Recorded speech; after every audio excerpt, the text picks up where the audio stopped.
Hi, good afternoon, good evening, everyone. Let's start for today's subject. And today we will talk about the Zen Buddhism. But before we start, let's go over the schedule we are doing.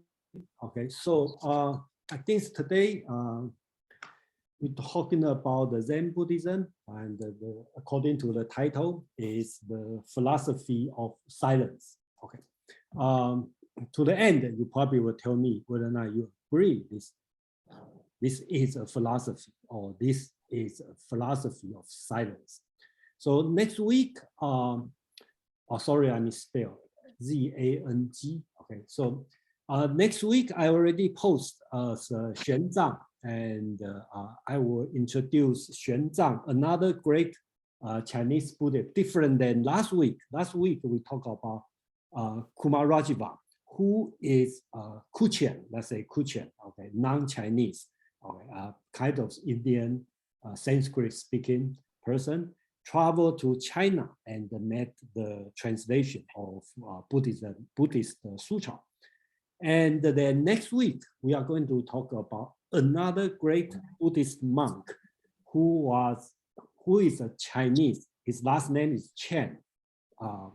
And he traveled all the way to India and become a teacher, professor in the Nalanda school, and then come back, taking 19 years, come back to China. I did another translation.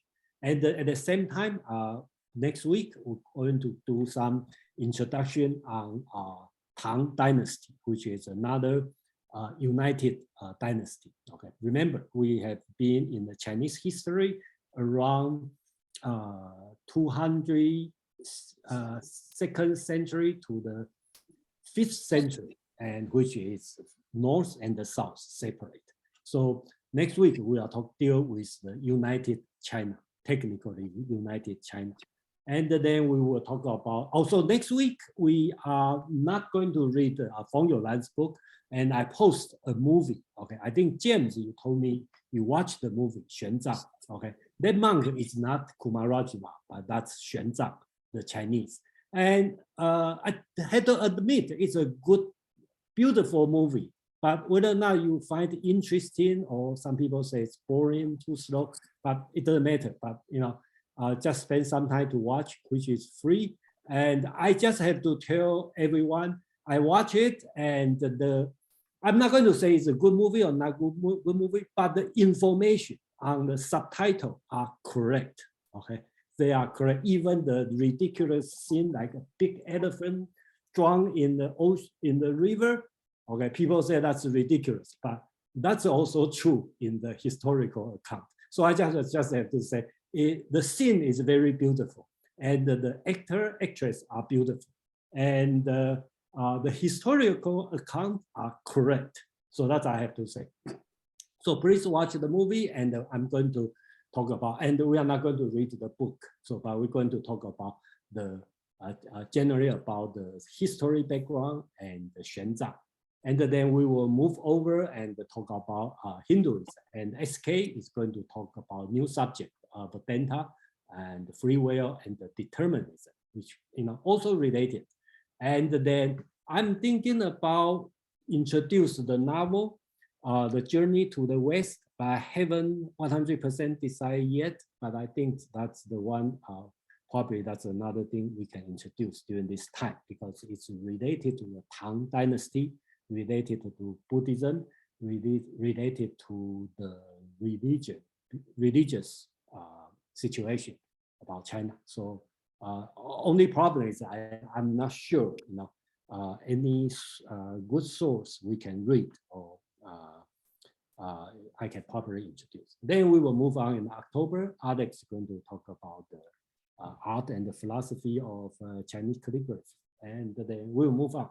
So that's the idea we're going to, and then so let's start. And today, okay, so we talk about Zen Buddhism and the philosophy of silence. Okay, so let's start from the, let me see. Okay, so let's start from the Gautama Buddha, okay, the founder of Buddhism, right? He has a lot of disciples. He lived for a long time, to 80 years old, and before he died, he already gathered a lot of disciples. And here I would like briefly, in general, there's a general consensus. He has great disciples. Okay, so I'm going to list the 10, and from time to time, we will introduce some Buddhist sutra. So you will just please pay attention to a few names. Okay, Sariputra. Okay, that's the first one. Considered the most foremost in wisdom. And if you read Heart Sutra, that's the dialogue. Okay, the name is mentioned. Okay, the Sariputra. Okay. And another one is Magdalena. Okay, Magdalena. Okay, so this one probably not that popular in non-Chinese world, but in religious Taoism. Okay, we'll talk a lot about this disciple, Magdalena. Okay, he is being considered as xiao or filial piety because he traveled all the way around to the hell to rescue his mother. So all the terrible sin about hell, okay, people got punished for their bad deed. Okay, it's written by this, but just have to mention this one less as a Buddhist teacher, more on the Chinese religious Taoism teaching. Okay, just borrow this name. Third one I highlight Mahakasyapa. Okay, Mahakasyapa. Okay, Mahakasyapa. Okay, he's the father of Sangha, and they're being considered as the first Zen Patriarch. Okay, so that's why I highlight it, because he's being considered as the first Zen Patriarch. Okay. Subhuti is the one in Diamond Sutra. I think Alex will, she promised will make a presentation about Diamond Sutra, and the person who has a dialogue with Buddha is Subhuti. So, and Purna, I'm not sure, because I haven't read about him. And Katayana, and then I heard he's popular in Thailand, which is belong to the Theravada Buddhism. And then Anuradha there's a two cousins. Okay, Anuradha is a cousin of Buddha, considered of the divine, have a divine insight. And Upadi, he's from the low bringing, he is a barber, and then he followed the precept. Okay, Rahula is Buddha's son. Okay? He has a Buddha got married and have son, and then so his son also become a disciple. And another one is Ananda. Ananda is also another cousin of Buddha, and he mentioned in Lotus Sutra. Because Ananda is I think he's the youngest, and when Buddha is teaching, and Buddha, there's nobody write it down. So Ananda has a good memory. So for this reason, a lot of account is, probably start from him. I'm not very sure, but Ananda is being mentioned as a good memory, and he probably he didn't write it down. He just repeat what Buddha's teaching, and then continue. So that's the 10 disciples. The reason I bring this one is we would like to talk this one. Okay, Mahakasyapa. Okay, so he is being considered the first Zen Patriarch. So the famous thing is this. Okay, so we don't know if it's true or not true. Okay, so the so-called the pickup flower, subtle smile. Okay, so here the story is this: when Buddha is on the the place called Holy Eagle Peak, or one to call the Vulture Peak. Okay, that's the common place Buddha have teaching. So one day Buddha gathered all the people together and started teaching. And he just picked up one flower, okay, and just smiled and didn't say anything. Only the Mahakassapa, okay, he smiled back. Okay. So that's the Buddha said. Okay, I put a translation. I possess the true Dharma I treasure, the marvelous might of Nirvana, the true form of the formless, the subtle Dharma gate that does not rest on words or letters, but is a spatial transmission outside of the scripture. This I handed over to Mahakassapa. Okay. So that's the beginning of the Zen Buddhism. Okay. So then they have the famous sermon, okay, so-called the flower sermon. Okay. The Buddha said, a spatial transmission outside the scripture, no dependence on writing and the words, directly pointing at the soul of man. Actually, the Chinese word is mind and heart. Okay. Seeing into one's nature and attaining the Buddhahood. So that's very famous, and the so-called the flower sutra, flower sermon. And Buddha said this one, and then give the flower to Mahakassapa. Okay, so that's the beginning. So Mahakassapa being considered as the first patriarch of Zen Buddhism. So according to the legend, okay, so last week I think Pin and I have a discussion on is that true or not true, or is Zen is a Chinese invented or Indian? That's the history. Okay, so for 1,000 years, Buddha preach is around 500 BC to about 500. That's about 1,000 years. So they have 28 patriarchs in India, okay, from Mahakassapa, okay, to all the way to the number 28, who is Bodhidharma. Right, so that's about 1,000 years, and this tradition is only 1 to 1. Okay, so that's a single for 28. Okay, and then around that time, Bodhidharma traveled all the way to China. We don't know why, but he traveled all the way to China. Okay, so he being considered the first patriarch in China. So from now on, we call him the first patriarch in China. So Chinese name called Damo, okay, and Japan has call him Daruma. Okay. So according to the legend, he has been sitting wall gazing for 9 years. Okay, so you see this picture, and for 9 years. And when after 9 years, when he left, his image had been printed on the wall, okay, because he'd been sitting for 9 years. So eventually, he settled in the Shaolin Temple. Okay, so he's not the founder of the Shaolin Temple, but I think according to the historical, when he come from India, he want to stay there, and the Shaolin Temple reject him. I don't know. And after that, he sit in the wall gazing for 9 years.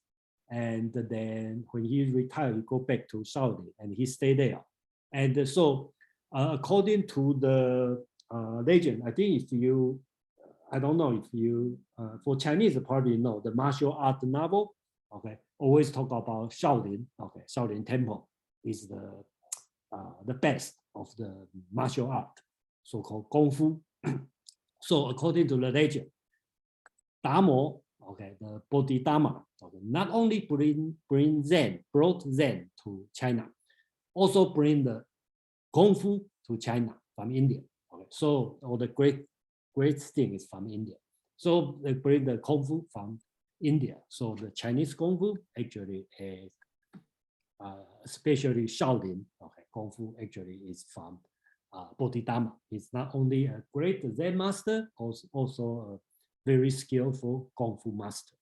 So that's the thing. So James, please.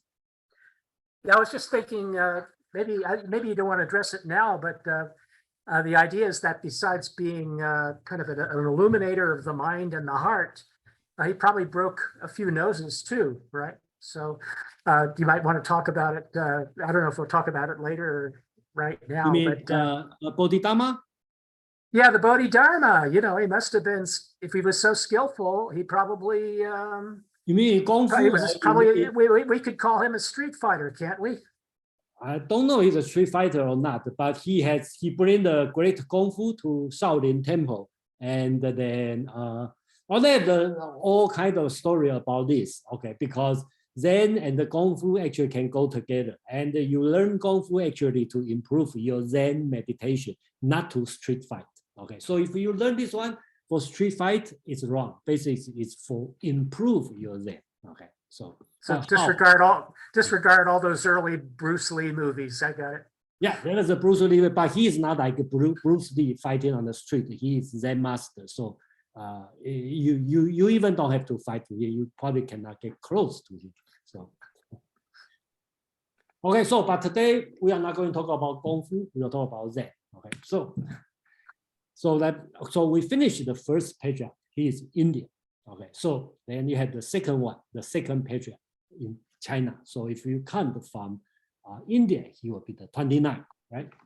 So-called Hui. Okay, and this person still has some historical account. So we probably know it's a true, really true as this person, but we are not sure the story is true or not true.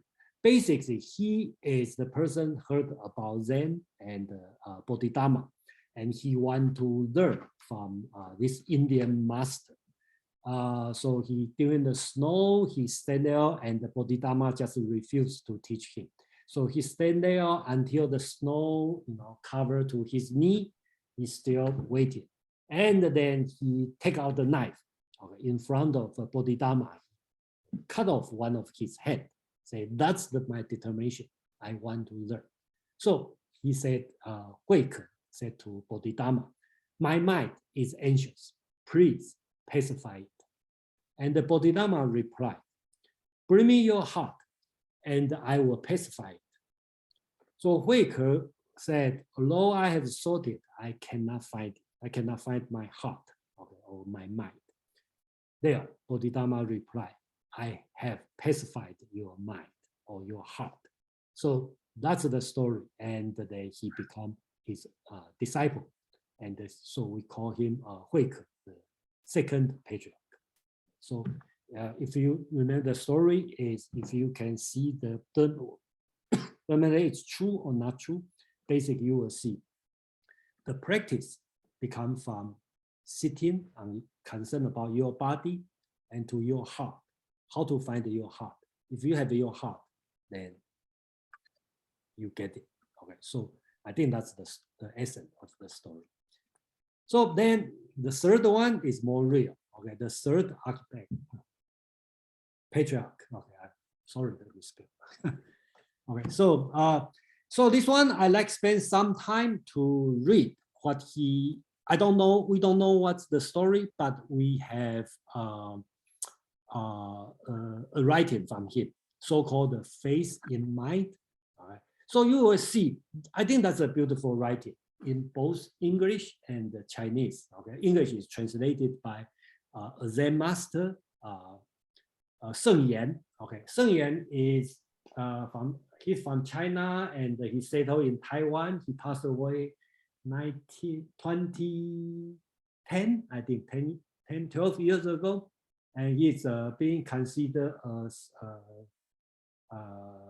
the patriarch of not the Zen, the Linji or Renzai, okay, Zen in Taiwan. Okay, that's one school. So, so he make this translation, and I still see this translation is pretty good. And you will see both Chinese and English, and it's not very long. And I'm not going to read all of them, but I'm going to read the beginning part and the ending part. Okay, so if you remember, Last week we talking about the middle way. So not on the two sides and stay in between. This kind of concept you probably will see. Okay, so if you notice the Chinese writing, and during this time they write like 4 characters each one. Okay, so if I read in Chinese, it's like 自道无难，唯贤简则，淡漠真爱，动然明白。毫厘有差，天地玄格，欲得现前，莫存顺逆。唯顺相争，是为心病。And the English translation, I think Sun Yan and Paul Kennedy did a pretty good translation. So the spring way is not difficult. If only you do not pick and choose, so you have to be careful. Neither love nor hate, and you will clearly understand. Be off by a hair, and you are as far apart as heaven from earth. If you wanted to appear, be neither for nor against. For and against opposing each other. This is mind's disease. So here is talking about you don't have the concept. You should not have a concept of love or hate, for or against. Okay, because this opposite, opposing concept is the cause of mind's disease. So that's the translation and that's the work. And then it's not very long, but I skip the middle part, and then that's the ending. Okay, so he said the smallest is the same as the largest. In the realm where delusion is cut off, the largest is the same as the smallest. No boundaries are visible. So we talk about avoid the opposing concept, large and the small, and there's no boundary in everything. Existence is precisely emptiness. Emptiness is precisely existence. If it is not like this, then you must not preserve it. Okay, so here's talk about being and the non-being. Another translation, they are the same. Okay, one is everything, everything is one. If you can be like this, why worry about not finishing? So we talk now only talk about large, small, and talking about being, non-being. One is all is one. And to the end, talk about face and the mind are not two. Non-duality is face in mind. The path of words is cut off. There is no past, no future, no present. So here would be like similar to SK's talking about Advaita, the non-dualism concept. And right now, if you think about the 3 generations from Bodhidharma, from to Huike, to Seng Can. Okay, so these 3 you can see it changed from the outward body practice to find your heart and then move to the face in your mind. Okay, so here we talk mind, basically in Chinese called heart. So basically talking about the body, heart, and then the face, and all in one. So there's no duality. Everything is in one. So that's the 3 generation past, and then they have the 5th and the 4th and the 5th one, right? So basic, the 4th one is Dao Xin, and the 5th one is Hong Ren. Okay, so these 2 persons would be different because the problem for the Bodhidharma to Huike to Seng Can, they probably just individual. Okay, we don't know, they are gathering together or something. There's no historical account. But for Dao Xin and Hong Ren, okay, the 4th and the 5th one, they are settled in the so-called East Mountain Temple. I think the location is close to the middle part of China in today's like Wuhan, okay, the place, okay, yeah, near that place. So that's the situation. According to the record, they probably gather 500, at least 500 people in this temple. And during this time, we can consider, okay, the Zen Buddhism is kind of become a cult, okay? And it unlike before. So basically, they are teaching is awakening of faith, right? Self and the world, mind, and the suchness, which means the Buddhahood, are one. They're talking about oneness, and everyone has Buddhahood. And the way of teaching is heart-to-heart communication.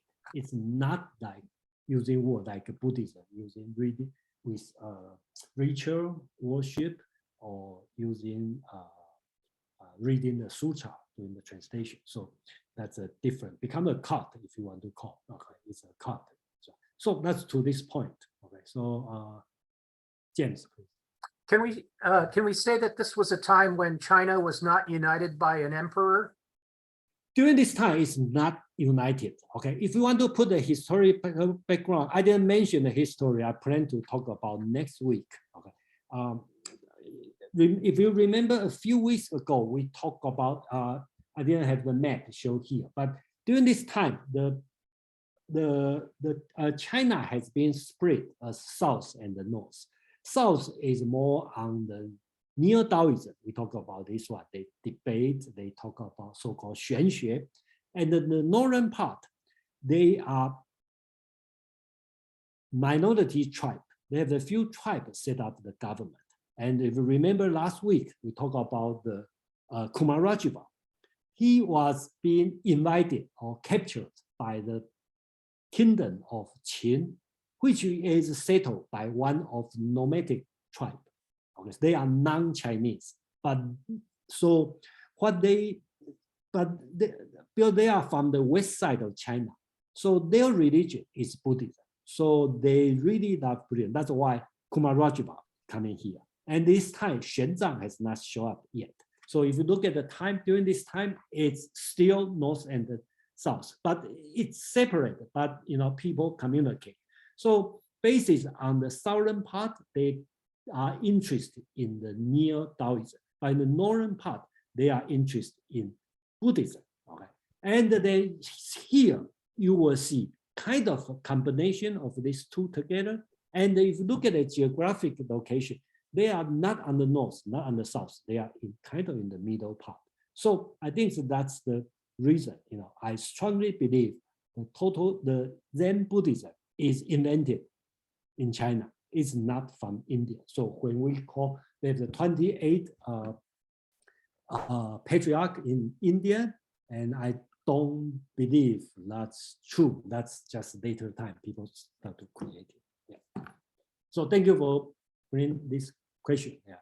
Any other question before I move on to the most important part, I think, for today. I think before I move on, anybody have any question or any comment? I will pause for a few minutes, for a few seconds if you have a question or something to add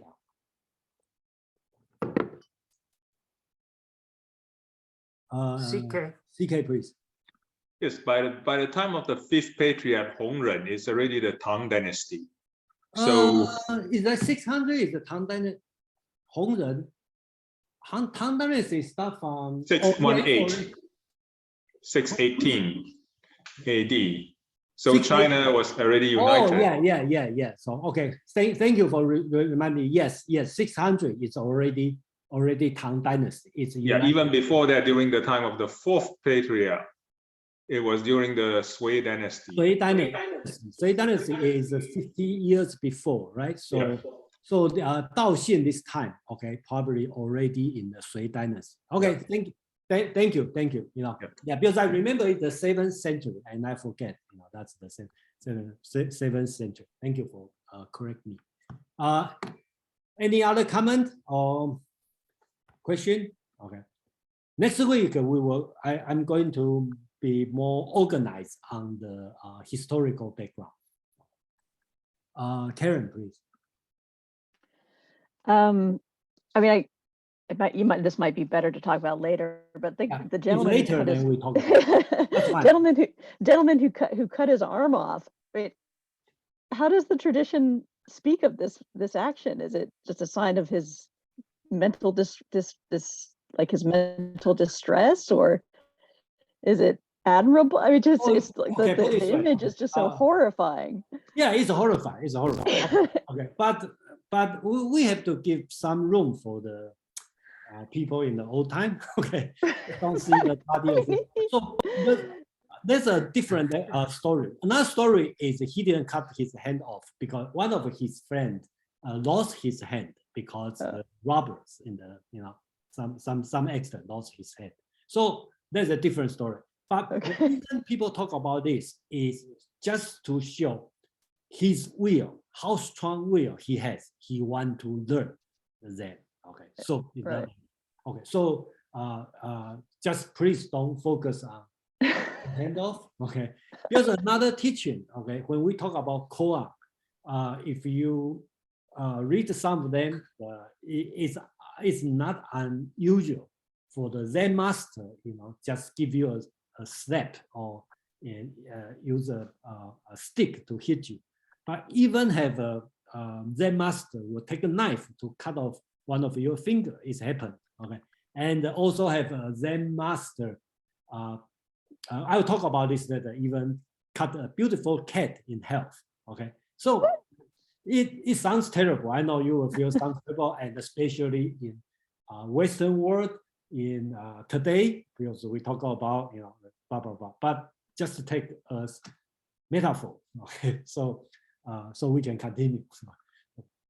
So, but one thing I like to show is how different than the traditional Buddhism teaching. So that's the one. So here, if no more question or no more comment, we have a few. Okay, Ginny and Dave. Ginny, please. Yeah, I mean, I'm in agreement with Karen. I mean, you get the sense that Buddhism is all about calm, control, serene, and then all of a sudden, what? Somebody cut their arm off? It is kind of jarring. Yeah, that's true. That's true. That's true. I am no against this, but I just want to say that's just show how strong. Okay, he want to learn Zen. Okay. Dave, please.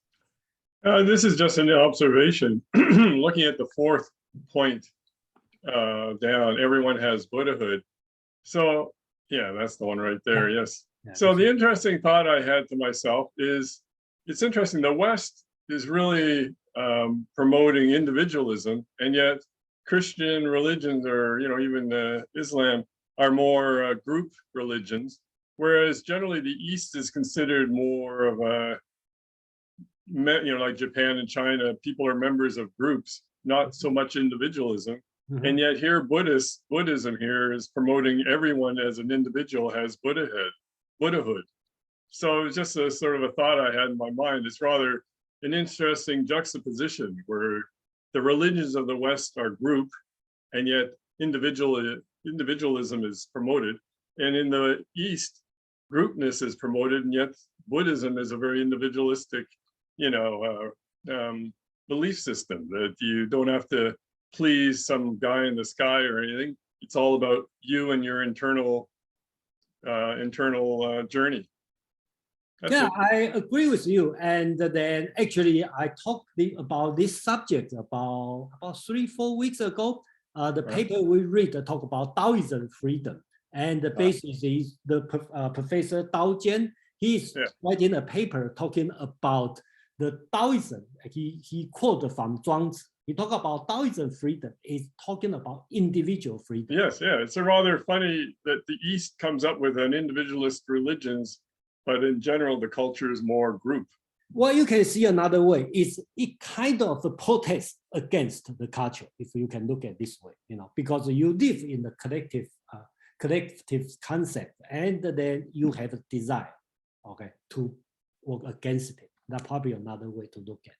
And of course, government never appreciate this kind of concept because in the entire Asia, probably we lack of people like John Locke, to talk about individual freedom.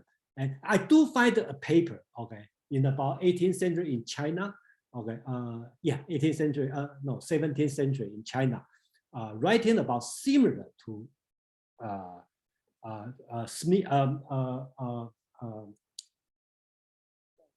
James Mill, okay, John Stuart Mill, okay, talking about. So I will talk about this one later, but thank you for your observation. Yeah. Okay, so if no more question, and I think I would like everyone pay attention on the next two, and I think next two are very important and actually also important to me because I read these two so-called poem, and when I was young, and I think it really made me pursue Zen. Okay, whether or not you agree I'm pursuing Zen or not, but at least I'm thinking, you know, I love this. So back to Hong Ren, okay, the fifth patriarch. Okay, so he has a lot of disciples. According to account, he probably 500, just like a big group of people. And one of his best senior disciple is Shen Xiu. So he is being considered the one who will continue this become the sixth patriarch. Okay, after Hong Ren died. Okay, so before Hong Ren make a decision, okay, he would like everyone to write point, see how do you view Zen, okay, or this Zen, the teacher. Okay, so people know he is the best, the smartest disciple. So he write this one. I put this one in.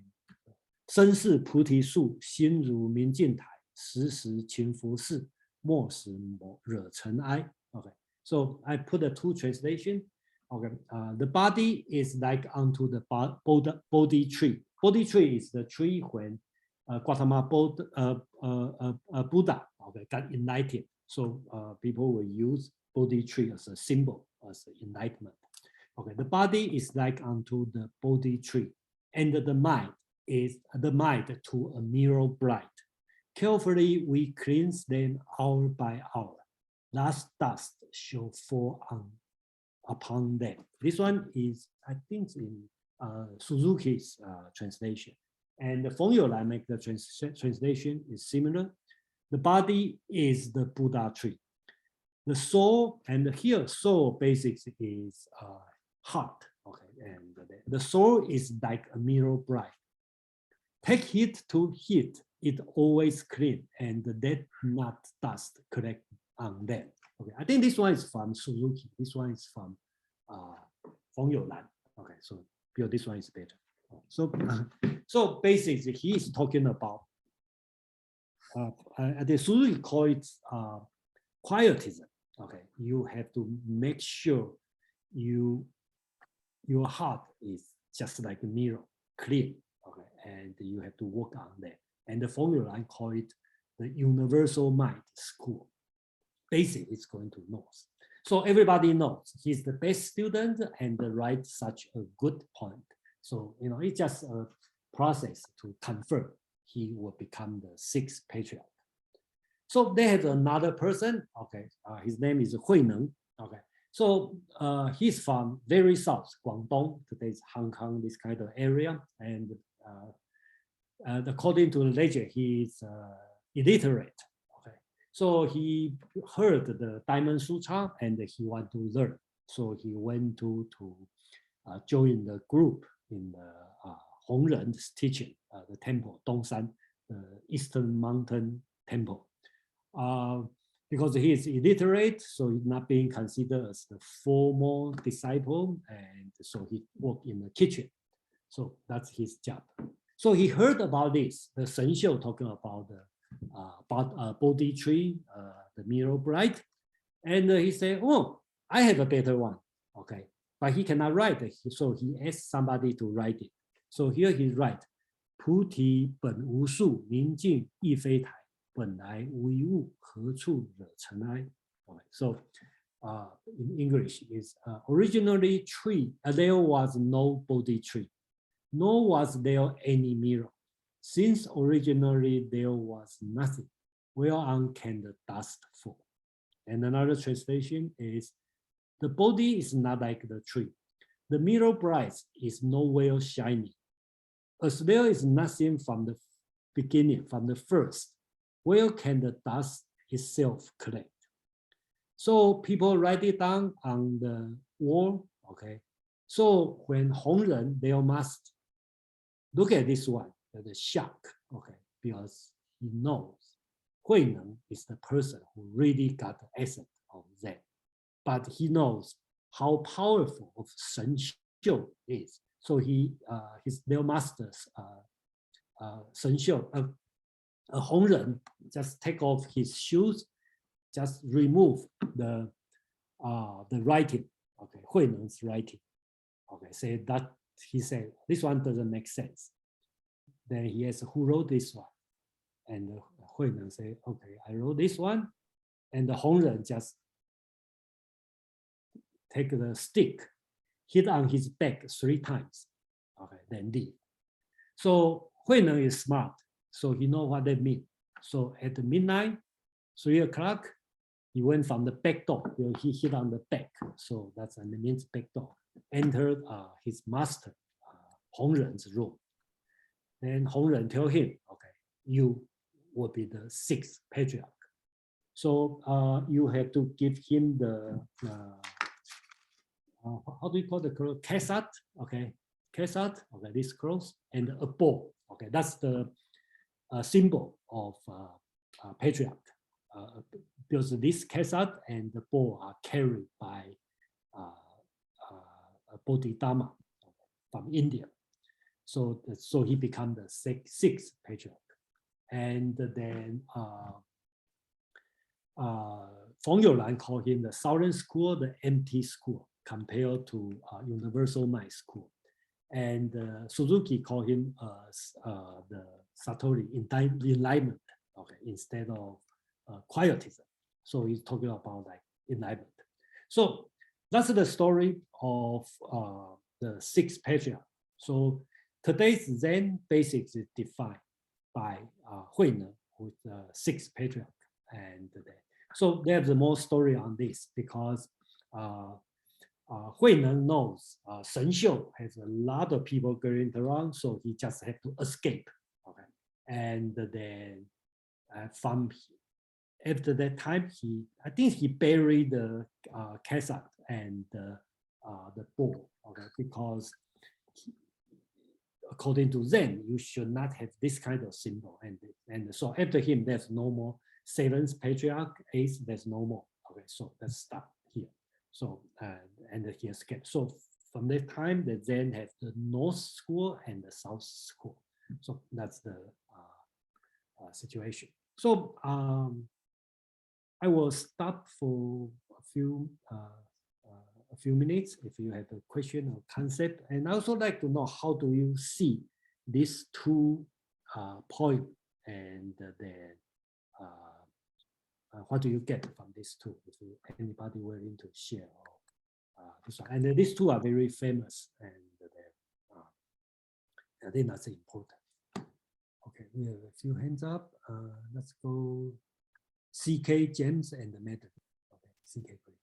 Yes, I remember reading these 2 poems, one by Shen Xiu and the other by Huineng, when I was much younger. I've had a lot of sympathy for Shen Xiu because Shen Xiu represents the average intelligence of the average layman. So if you want to learn so-called Buddhism, the Chan Buddhism, and you are not a super intelligent being, you probably follow Shen Xiu's path, because that is repetition and practice. And that's what every normal person, layman, can do if he or she tries hard enough. So that's for the average Joe, which is my interpretation of it. Huineng is more for geniuses. So Huineng's path is a lot more difficult because most people won't understand, no matter how hard they try. And the harder you try, the harder you won't understand. That's the essence of Zen, I think. You shouldn't try that hard, or if it will come naturally or not naturally. It depends on the individual person's situation. So for his path is that the path of geniuses, and therefore the northern school is more for the masters who even want to adopt this road, and the southern school is more for the less than 1% of humanity who could basically achieve that level of what is called, I think, peak experience. Yeah. Okay. Yeah, which I don't think most people could attain. Yeah. Yeah, it's interesting. When I was young, I heard this one. I immediately get it, and but my conclusion is just totally opposite to you. So you're probably a hardworking good student. So I'm a little bit lazy. So I immediately get it. Okay? I don't want to be like a Shen Xiu, constantly clean my heart. I like Hui Neng. So do whatever I want to do. So probably we have the different personality. So we think about different things. Yeah. James, please. Yeah, this is startling. I think this is the beginning of emptiness, at least in China. Now, do we have any information about when the Heart Sutra, or actually, would you know? Okay, it's a big question, because probably we have many translations. Okay, we have many from Kumarajava's translation, we have a Xuanzang's translation, and we even have a Dalai Lama's translation. Okay, in Tibet, and and we have a Sanskrit version, but it could be reverse translated from Chinese to. So we don't know. There's no. Okay.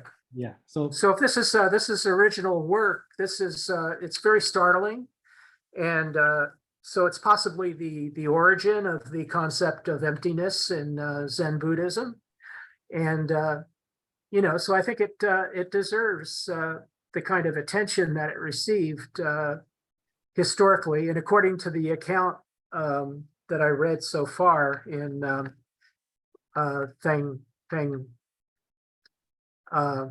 Yilan, it's kind of it kind of came to dominate the Shang school.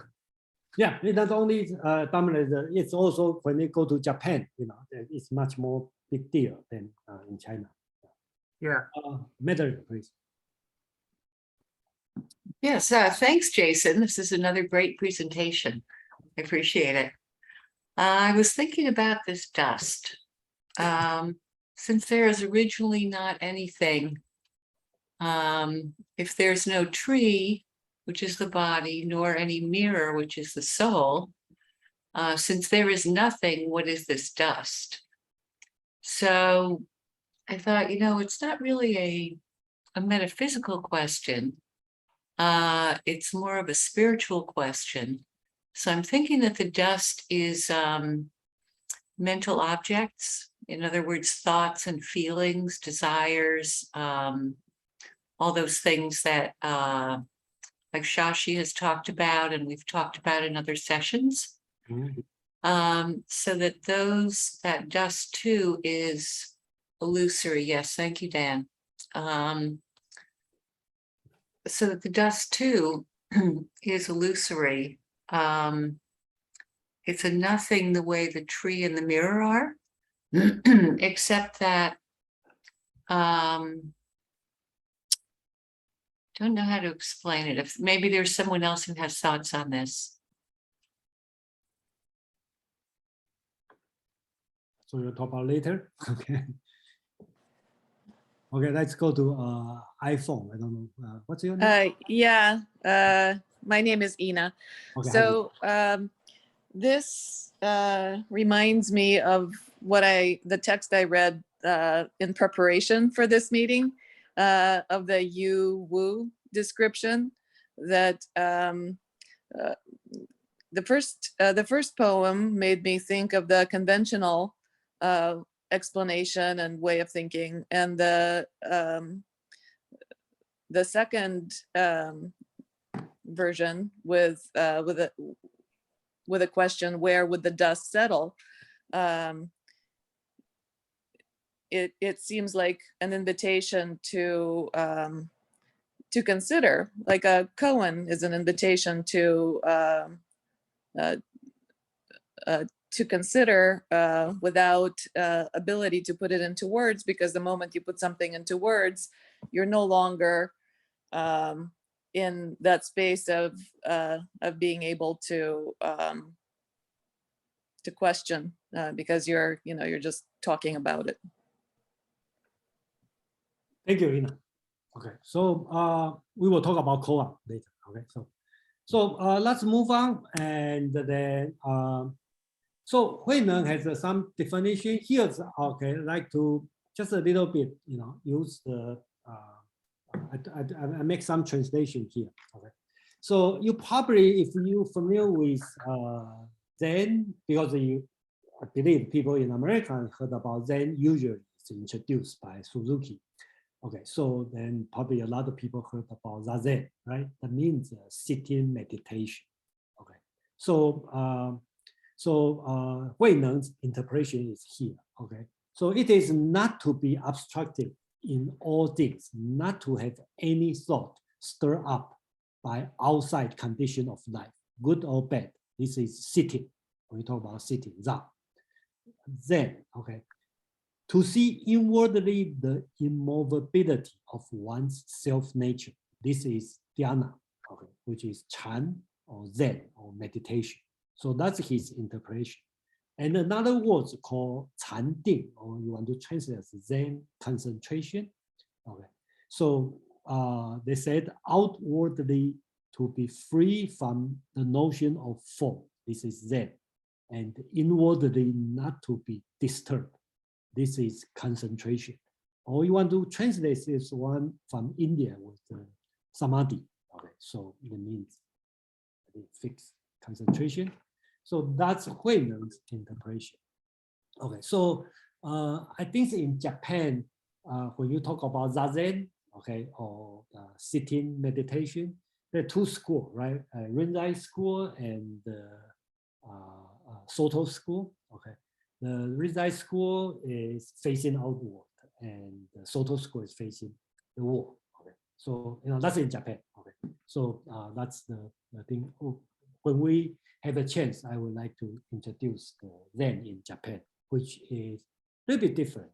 And today we focus on Chinese original development in China. James, please. Yeah, the first picture, I've seen it before, the Zazen. I've seen the leaders of a group. It was Vietnamese Buddhism presented in San Diego, where there's a group, and they sat in that kind of like arrangement, very similar setting, same austerity, not just the presence of the individuals, but the presence of the room, but I'm a little bit struck at the idea. Now, of course, in a Buddhist monastery of some sort, there's a lot of work to do, and people are working. So there's not this idea of no labor. Mm-hmm.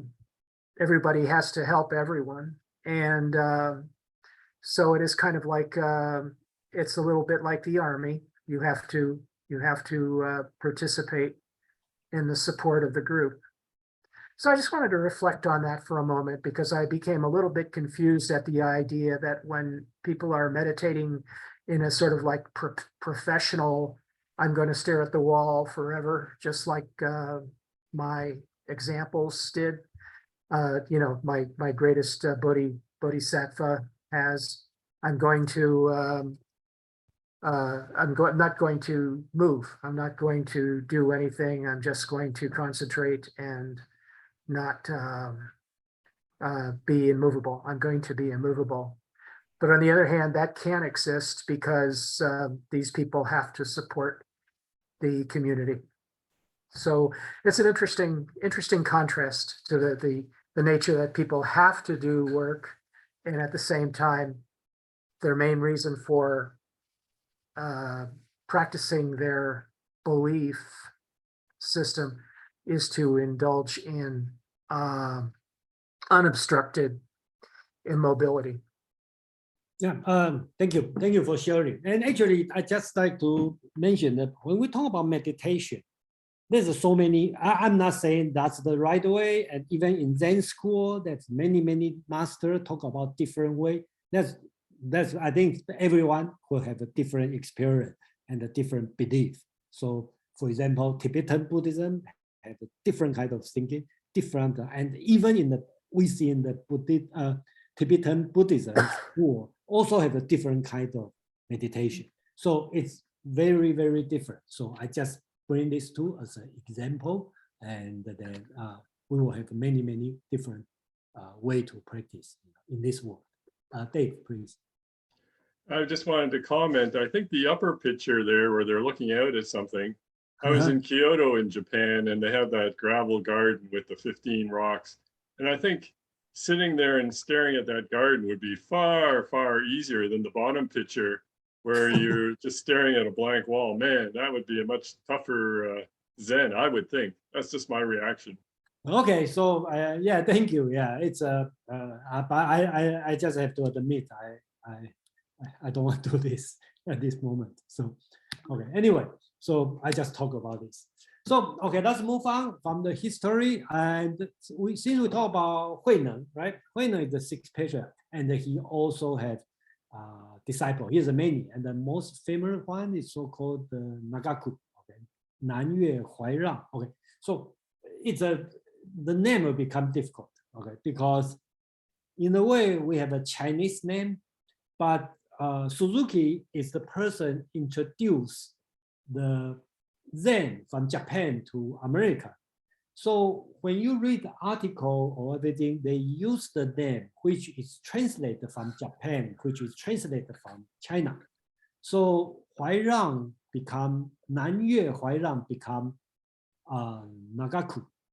Mazu Daoyi, and Chinese called Mazu, and in Japan called Bosa. Okay, so in America you say Bosa. Okay, so some people read the article on meditation probably will know who is Bosa. Bosa is Mazu, okay, in Chinese. So another story, okay. Bosa used to, okay, Huairang is, or Nagaku is the disciple of Huineng, and the Mazu is, or Bosa is the disciple of Huairang. Okay, that's record. This account they talk about their conversation. So Bosa used to sit cross-legged all day and the meditation. That's so-called zazen, just like a previous picture, sitting there.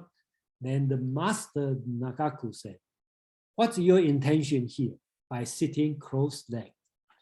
And Bosa said, "My intention is to become a Buddha." Basically, he's talking about to be enlightened, get the Buddhahood. So the master took a piece of brick and began to polish hard on the stone. So he started to polish it. And Bosa said, "What are you working on, my master?" The master said, "I'm trying to turn this brick into a mirror." And the Bosa said, "No amount of polishing will make a mirror out of a brick." And the master said, "If so, no amount of sitting cross-legged as you did will make of you a Buddha." So the Bosa asked, "What shall I have to do then?" The master said, "It is like driving a cart. When it moves not, will you whip the cart or whip the ox?" So then the master continued his teaching about Zen or Dhyaya and the sitting. He said, when you practice this sitting cross-legged in order to attain Dhyaya or to attain Buddhahood, if it is what he asked, what's your purpose, right, to attain the Dhyaya or attain Buddhahood? If it is Dhyana, okay, the Zen, okay, the Dhyana does not consist in sitting or lying. If it's Buddhahood, the Buddha has no fixed forms. As he has no abiding place anywhere, no one can take hold of him, nor can he let go. If you seek Buddhahood by the sitting cross-legged, you murder him. As long as you don't free yourself from sitting soul, you never come to the truth.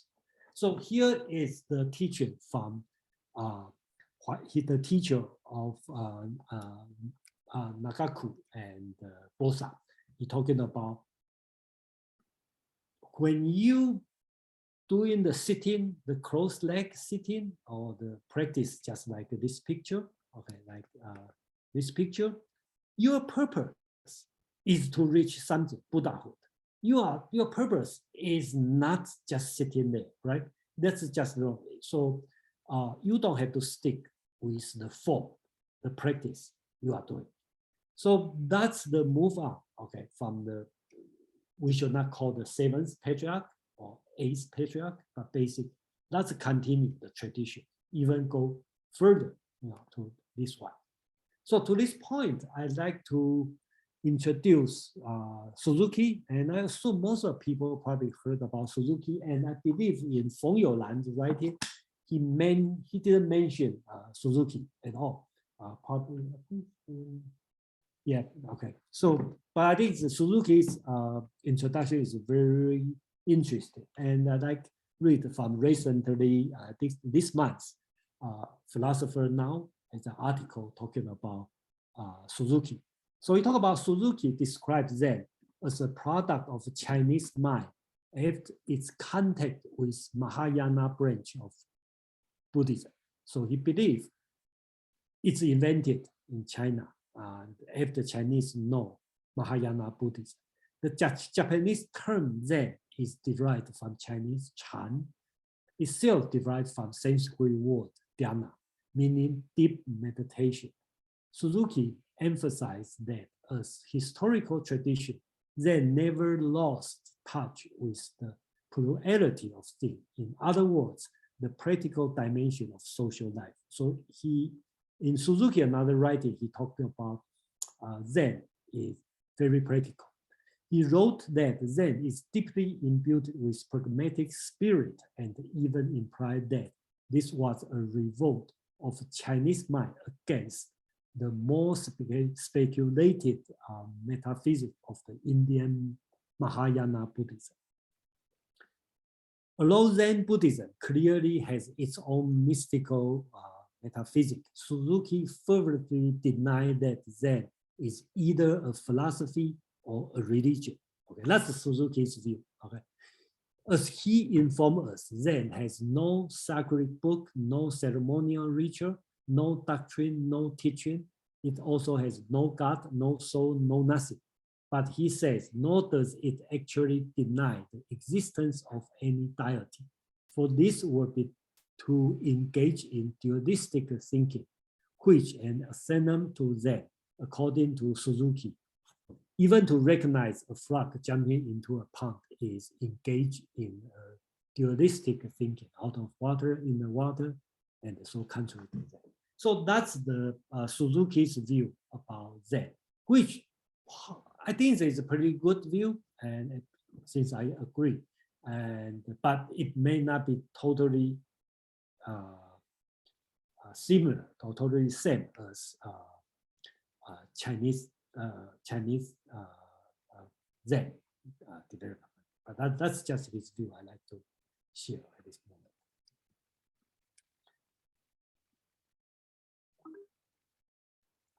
So I'd like to put a simple chart here, okay, as to the whole summarize the development of Zen. Okay, so you can see from the very beginning, okay, that's the dhyana, the meditation from India. Okay, so first patriarch, Bodhidharma bring in, then it changed. Okay, from the outside seeking or gazing, this kind of practice, to talk about mind, heart, and later on talk about the face in mind. So it becomes a one, right? The oneness. They talk about one thing, which is the Buddhahood and the mind. They are the one. So this one is in the time of Hongren, right? This is non-duality thinking of the mind and the heart in this time. And then Shen Xiu and Hui Neng, they split the Northern school and the Southern school. The Northern school more on quietism, and the Southern school talk about emptiness, talk about enlightenment. So later on, how to reach the enlightenment, they also break out to two schools. One is sudden enlightenment, and another one is gradual enlightenment. So that's, I just briefly put the chart on that, and you will see all these concepts: quietism, emptyism, gradual, sudden, enlightenment.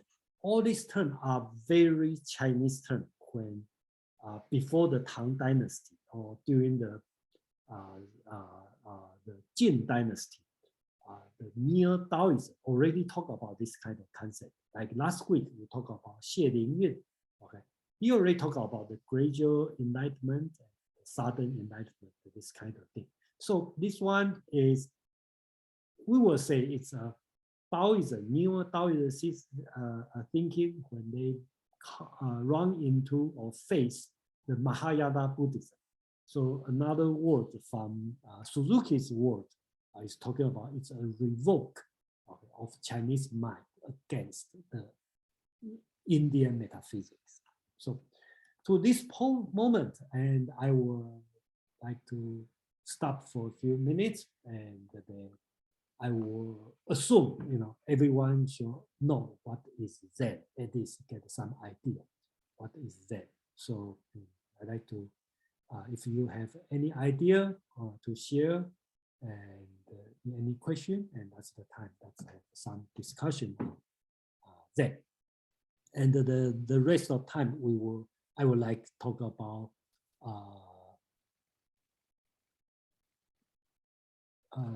what's that? The enlightenment, Satori, and the koan. Okay, that's another two subjects we can talk about, and I believe a lot of people will be interested in koan. And I'm surprised in Feng Youlan's writing, he doesn't mention about koan. Okay, but what he gives the example is koan, and he just, I don't know why he doesn't use the name. Probably he's not familiar with the name koan. But in Chinese, it's gong'an. CK, please. Yes, I would like to refer back to the two gentlemen that are the disciples of Hui Neng. Their names sounds to me very suspicious. Who? Nan Yue Huairang and Ma Zu Daoyi. Nan Yue is not a surname, I'm sure, right?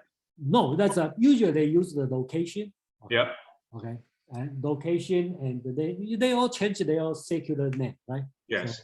So Nan Yue is some mountains in the southern part of China, which is the Fujian, Guangdong area, I presume. Yeah. Okay. So Huairang is the name he gave himself. He's how do you call it? When they become a monk, they get a new name, right? Right. Then the second one, Ma Zu Daoyi. Where is Ma Zu? I don't know. But that's people call Ma Zu a lot of time, and Daoyi is his name. Okay. So right. According, I don't have a lot of research on this one, and they from after Hui Neng, right? They all have a full character name. Okay, they all call like Nan Yue Huairang, Ma Zu Daoyi, Changshan Zhao Zhou Changshan. Okay, because he's from Zhao Zhou. Okay, they all have this kind of name. Okay, so the first one part is mostly location. Mostly location. Second part is his how do we call it? The not school name, the monk name. When you become a monk, you got a new name. And another tradition is, because if you become a monk, right, you get a new name, and you should give about your surname. And during that time, a lot of people they adopt the surname as Shi, okay, as Shakyamuni, okay, or they use Zhu, okay, as Indian, okay. So so like before that time, Dao Sheng. Usually we call Zhu Dao Sheng because Indian Dao Sheng. Okay, so that's the word. So for gradual enlightenment and sudden enlightenment, right? This is in Chinese. Gradual enlightenment, I think, is called 见悟, isn't it? Yeah, is that 见悟 correct? and the 顿 And 悟. then 顿悟, okay. Yeah, So what if about the you- north, the quietism? What is it called?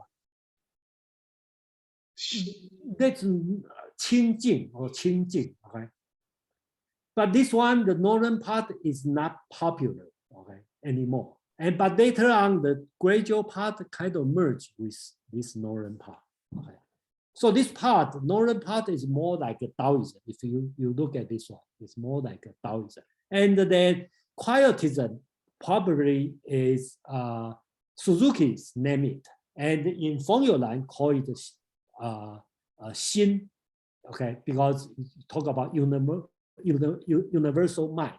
Okay. So in Feng Youlan's viewing is the northern part is focused on mind, and the southern part is focused on emptiness. So that's and we should not stick with this name, because in the Zen Buddhism, they don't label themselves with a name. That's people, later people, to call this name, but none of them label themselves with "I'm this school." Yeah. Okay. Dave, please. I'm wondering if perhaps like a quick sort of a rule of thumb or a quick way of differentiating, Buddhism. Oops, I actually like this slide before back. Yeah, This one? Buddhism and quietism. They're about me quieting my mind. In fact, Buddhahood and mind, quieting my mind. Whereas Zen is where there is no me. There's no me to have a mind to be quiet. I think you got the point. If there's no Buddha tree, no Bodhi tree, there's no mirror bright, then there's no dust. You don't have to clean, right? There's not even a me, which is the important thing. Yeah. Yeah. Whereas in Buddhism and quietism, there's a me with a mind, and the idea is to quiet my mind. Yes, if you have the mind, you have the me, you have the mind, and Yes. then you need So to. I think that's kind of the dividing line to make it very, just sort of a simple rule of thumb. Yeah, okay. Thank you. Any other question or other comment before we move on? CK, please. I think Huineng's point is like a bit of an oxymoron. If there is no me, what is he doing? He's there. This is like a sophistry, intellectual sophistry. When I was much younger, I kind of got taken in. Yes, you can just be a super genius and go into this kind of intellectual sophistry. But without the person, I mean, you can't even think. This is back to Cartesian Descartes' philosophy. I think, therefore I am. So without Huineng, there is nothing, right? So he has to exist. So what is he talking about, right? Yeah, thank you. I could answer what you just asked. Okay, please. I would suggest that it's an understanding of the way the world is and your place in it, so that the fact that you're not independent from the world, in fact, you're totally defined by the world. And so the oneness of the universe means there is no individual you. There is no you that's individualistic or separate from the universe. That's the idea. Okay. Thank you. We have Joe, please. Okay, I thought when you gave the talk, I could have sworn you said Huineng was illiterate. So he's obviously not an intellectual. Yeah, illiterate, yes. Yeah, so he's obviously not an intellectual. I mean, this was sudden enlightenment. So your question is how? No, there's no question. I'm just pointing out, if the man is illiterate, it's not like he's sitting around thinking out how he's going to, master this thing. This just came to him. This is actual sudden enlightenment. It's an example of it. Okay, yeah. But another the reason is this. Okay, I believe he is not illiterate because people just want to show. They tell this story to show your enlightenment is not based on your knowledge, not based on how much you read. Okay, I think that's the reason. When people talk about he's illiterate, okay, I believe that's the reason. Because sometimes the Zen will talk about the more you read, the more stupid you become, and the further away Yeah, exactly. Yeah. So like me today talking so much, actually it's way far away from enlightenment. And the people keep quiet today. He probably, he or her probably get closer to enlightenment. So, so I hope, so whether you agree or disagree, I think, we going to move on to I think the two concepts, okay, and not very well explained in Feng Youlan's writing. I believe Feng Youlan has some bias. He is famous on the Confucian, okay, so he has his own philosophy is so-called New Confucianism. Okay, so and then whenever I see he talk about Taoism, Buddhism, he kind of like lead to Confucianism. But I think that's fine, and I think that's the great part I learned. But in a way, he probably doesn't explain or very well organized on the Buddhism philosophy and in Taoism philosophy. That's just my feeling. So I will borrow some from Suzuki's writing on koan. I think a lot of people heard about koan, and in Chinese called gong'an. So Suzuki's writing, I think his writing is good. He talk about koan exercise. Or another one, koan is, I try to find a good definition on koan, and the one in Wikipedia talk about koan is a story, dialogue, question, statement, which is used in Zen practice to provoke a great thought and to practice it or test students' progress in Zen. And another definition is paradoxical antidote and riddle without a solution used in Zen Buddhism to demonstrate the inadequacy of logical reason and provoke enlightenment.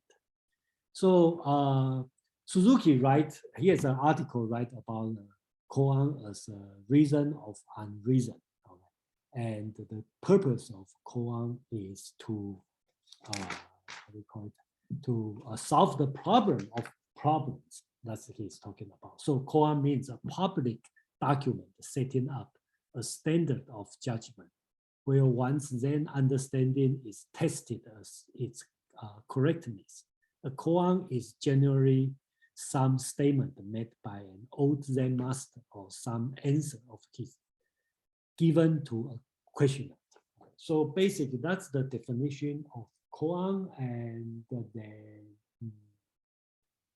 yeah, so let me see. So the koan is, I hope this gets clear on what's meaning of koan, but it's difficult. The best way is that if we can see some koan, read some koan, will be the better way. So here is an example, okay. This one is between Bosa and another person, okay. Person asks, why did you say that very mind is Buddha? 即心即佛, that means your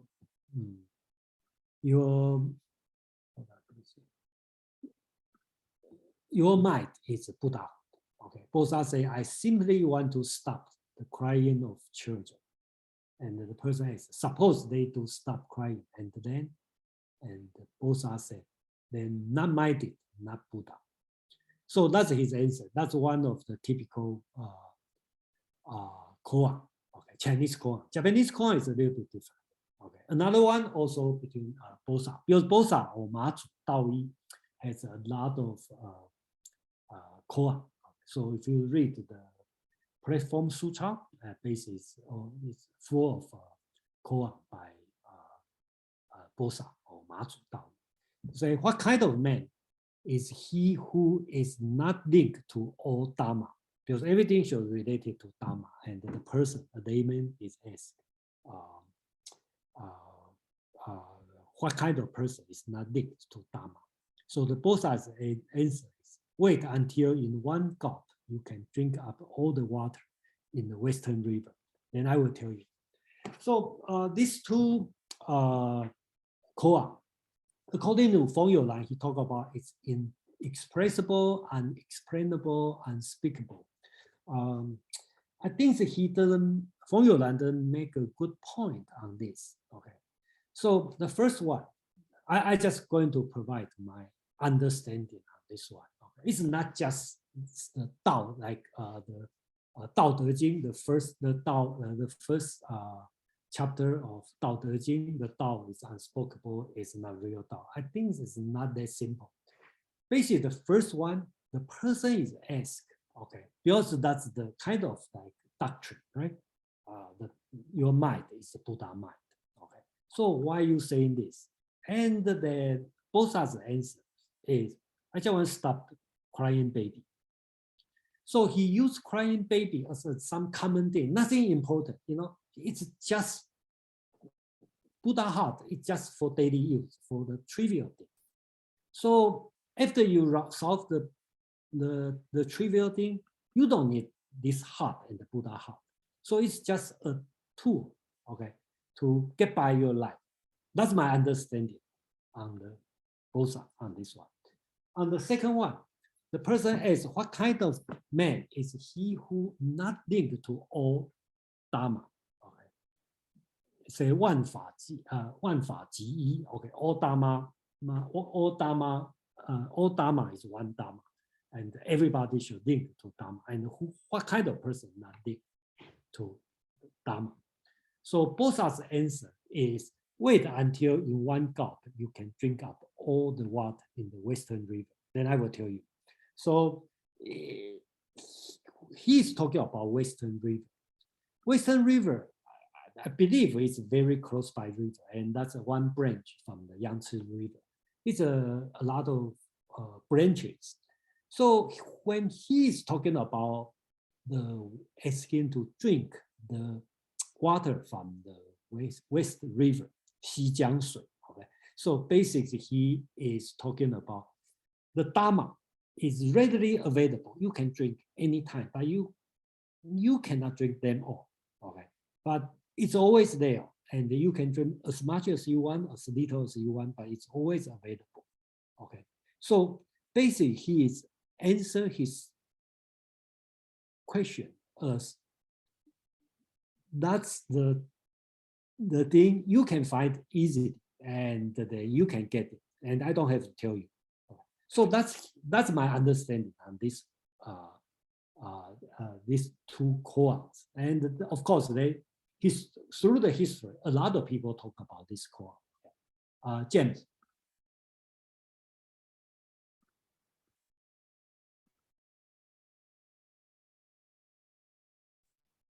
You're on mute. James, you are muted. Yeah, thank you. Sorry. This has been so interesting, and this shocked me again. This slide. Some people starve their children, so it's not a trivial kind of like expression from Boza. I simply want to stop the crying of children, and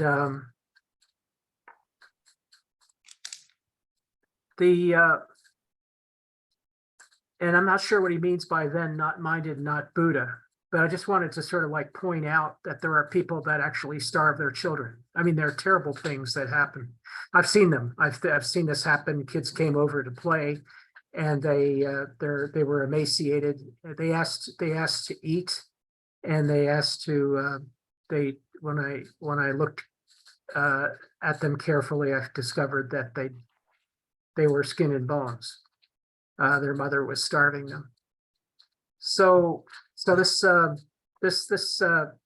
just sort of like having to reflect on this personally in pain. You know, why is it trivial? It's not trivial at all. Children always cry for a reason.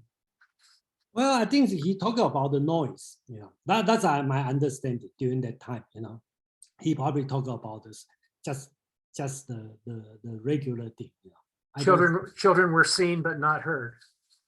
Well, up to you, you know, how you do it. But my understanding is based on my understanding of Bodhisattva's teaching, you know, basically he is talking about, he always talk about like the tree, the water, the baby, the daily, because his philosophy is Zen, is the daily thing. Okay, you clean the table, you eat, you sleep, you poo, that's the daily thing. So I don't think he talking about crying of baby is a big. No, I think he meant by the crying of children, the rabble of adults and everyone, who don't understand. It could be this way, yeah. I think that's the purpose of the koan, because you will stick on your mind, and then up to you, how are you going to explain it? That's the purpose. Okay, I'll study Boza. Thank you. CK, please. I'm just curious about the Chinese meaning of gong'an, because gong'an to me, without knowing anything very much about Chinese Buddhism and its development, gong'an to me sounds like a legal concept. You have a public record or public crime that is on record. So why is it used in this way? Well, actually, it's been called gong'an for 1,000 years. Okay, so if you read the Hong Lou Meng, the Red Chamber Dream, they constantly they talk about gong'an. They use the word gong'an, koan. Okay, they constantly, when they are conversation, they are very aware of the gong'an or koan. So that's the name has been used. But is there any reason why it's called gong'an? I don't know what's the reason, but I think there's a public, means a public case. Okay, Is it, so people can talk about this. Okay, I think that's. Is it Confucian? Is it No. Confucian? No. I think it's very Buddhist talking. And when I read the so-called platform sutra, and they talk about, they use the word gong'an. Okay. But wouldn't in Confucianism, a koan would be a public document as a standard for behavior? That's nothing with Confucian at this moment. Okay, so there's nothing being used. I don't think that's being used in Confucianism. Okay, it's only being used in the Zen Buddhism. To me, it first thing when I hear gong'an is immediately I think of a public criminal record. No, actually it's not. I never see in this way. I only see in Buddhism Zen teaching talk about gong'an. For example, I can give you an example. It's related to this one, the West River.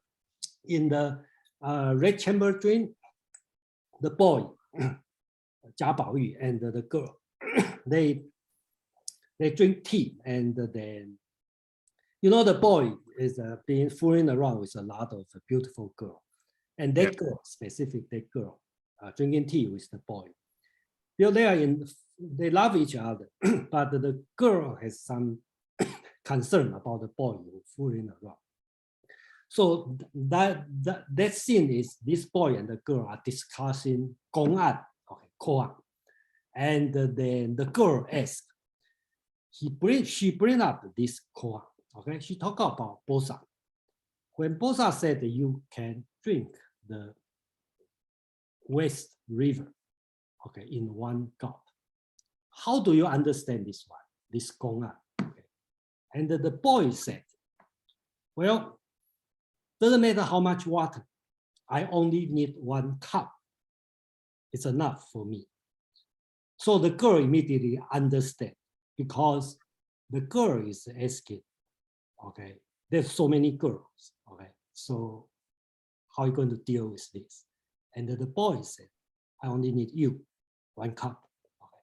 So that has been used in Hong Lou Meng in the Red Chamber. So that's a lot of things like this have been used, during the conversation. If you read in Song Dynasty, Su Dongpo, okay, he also used a lot, okay, on the gong'an. Oh, we have a lot of hands up. Okay, so we have Karin, please.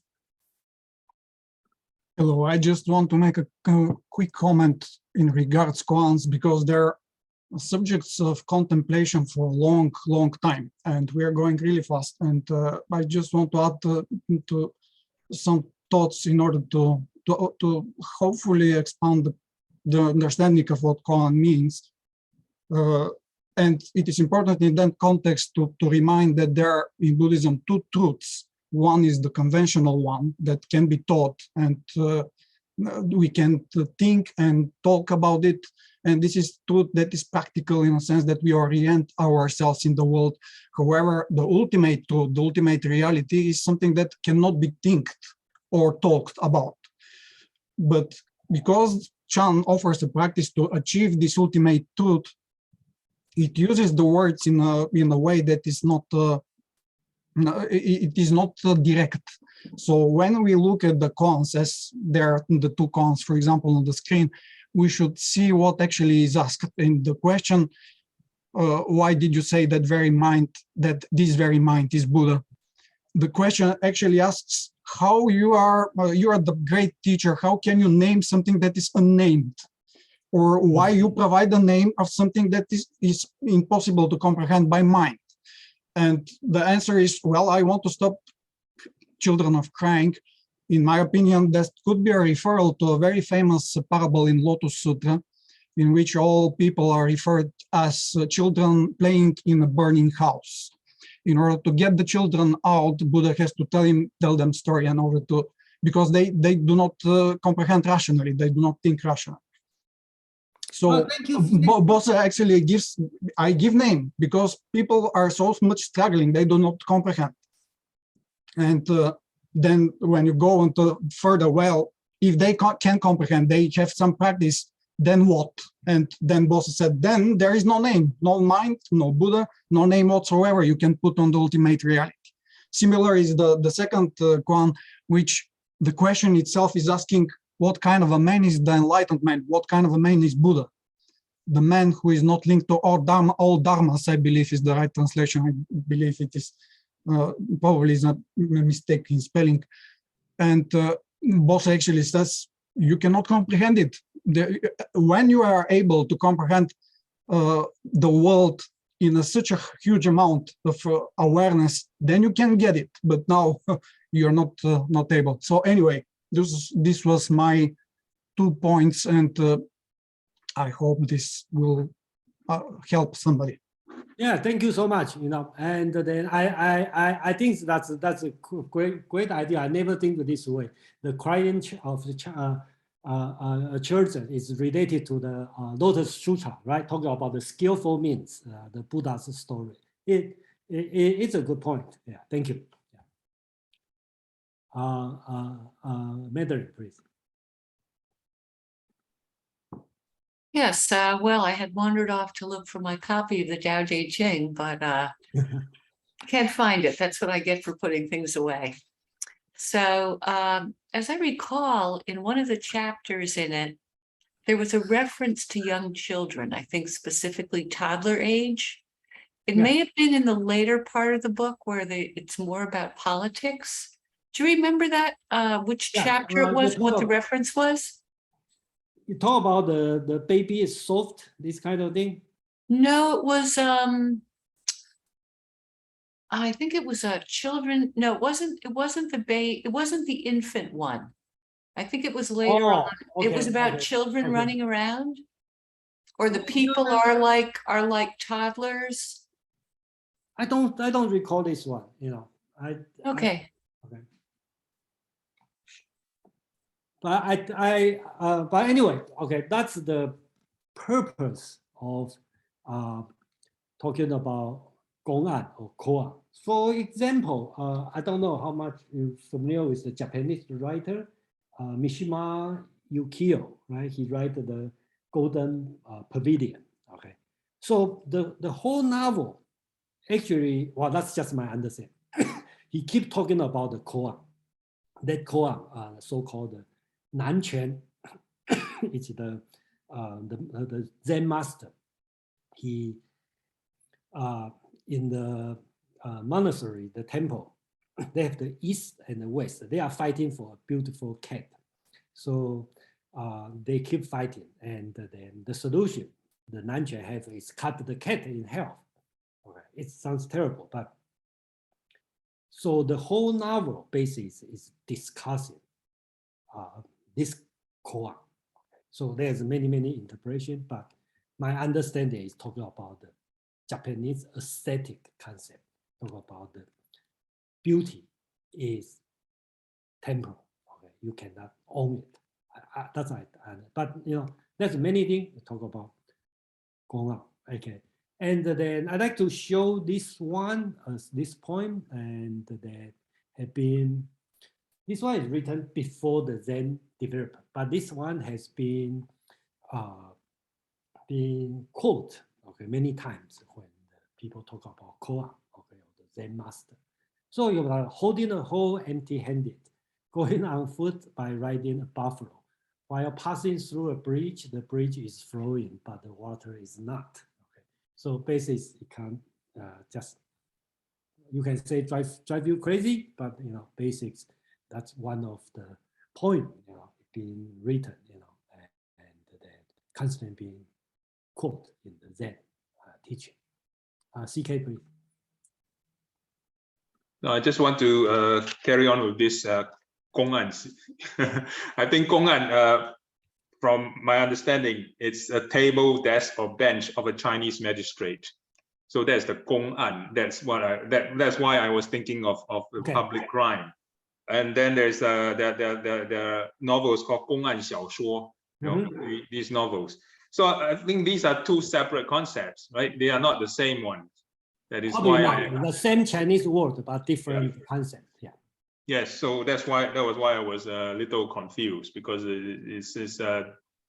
I was thinking of the other interpretation of the word 公案. Okay, yeah. So like a 彭公案, 施公案, this kind. Yes, Okay. yes. Okay, yeah, I got you. I got your point. Yeah. Yeah. Yeah. So depend on what you read. Okay. So, Yes. yeah. Okay, so after the koan, then let me talk about another important concept is enlightenment. Okay, and in Japan, probably people understand us more on the satori, right? And in Japan, okay, actually that's all Chinese, but basically it's popular in Japan, called the Rinzai school, which is Linji, or in Chinese called Linji. They are talking about the Southern Enlightenment, and Chinese called Dunwu. Usually people will call it warriors Zen, because the popular in the warrior samurai. Soto Zen, okay, Soto school, Cao Dong, is talking about gradual enlightenment. And basically talk about for the peasants, okay, for the farmers, because they have time, so they take time to do it, okay. And for the warrior, they don't know when are they going to die, so they need to start the enlightenment. So, you know, so that's the two schools in Japan, and original from China. And the enlightenment, or you want to call satori, okay. So no, I think Suzuki put a very good description on what's enlightenment. And he put 8 characteristics, and I think it's pretty good. I haven't seen any explanation doing better. He talk about its irrationality, which is not by reason. He talk about intuitive insight, kensho or 见性, okay, to see your see one's nature, like in the flower sermon talk about. And number 3, talk about authoritativeness, which is final. No logical argument.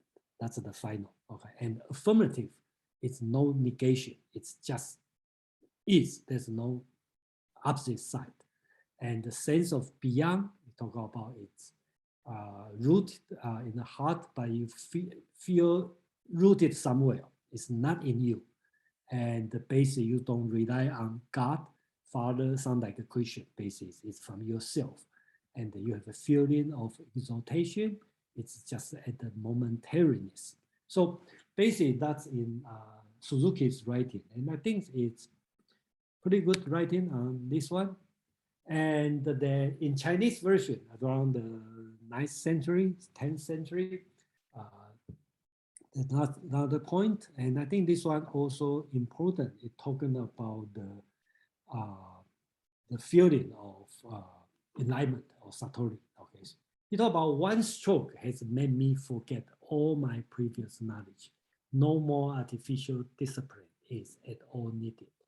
In every moment, I uphold the ancient way. I never fall into the rout of mere quietism. Whenever I walk, no trace are left. My senses are not fettered by rules of conduct. Everywhere those who have attained the truth, the Tao, okay, all declare this to be the highest order. So one stroke has made me forget all my previous knowledge. That's his point when you have enlightenment. So more thing will talk about the method of how are you going to reach the enlightenment or satori, right?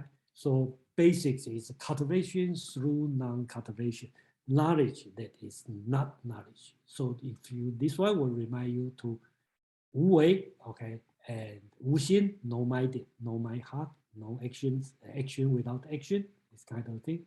To do things without deliberate effort and purposeful mind, okay, is to do things naturally and live naturally.